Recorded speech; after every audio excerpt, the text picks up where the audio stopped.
પ્રભાસ તીર્થના ત્રિવેણી સંગમ પર સોમપુરા તીર્થ પુરોહિતોએ તર્પણ વિધિનું આયોજન કર્યું છે। 1000 વર્ષ પૂર્વે સોમનાથની રક્ષા માટે બલિદાન આપનાર જીવાત્માઓના મોક્ષાર્થે તર્પણ વિધિ કરવામાં આવી। 1000 વર્ષ પહેલા સોમનાથ પર જ્યારે મહંમદ ગઝનવીએ આક્રમણ કર્યું ત્યારે ક્ષત્રિયો ઉપરાંત સ્થાનિક ભૂદેવોએ પણ તેનો સામનો કર્યો હતો। ઇતિહાસ મુજબ સવા મણ જનોઈ રણ मैदानमांथी एकठी करवामां आवी हती। सोमनाथमां आजथी स्वाभिमान पर्वनी उजवणी शरू करवामां आवी छे, त्यारे आजे पितृ तर्पणनी विधि योजवामां आवी हती।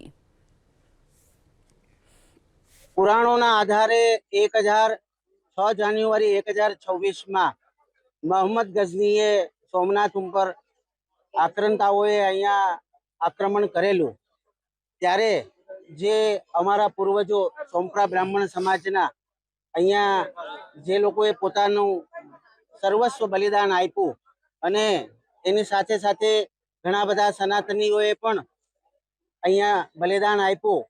एना अंतर्गत आजे तीर्थपुरोहित श्री सोमपुरा ब्राह्मण समाजे अहींया सर्व सनातनीओना मोक्षार्थे बलिदाननी श्रद्धांजलि रूपे सवा मण जनोई अने बधाना पितृ ओने तृप्ति माटे करीने अहींया तर्पण अने पिंडदाननुं आयोजन करवामां आव्युं हतुं।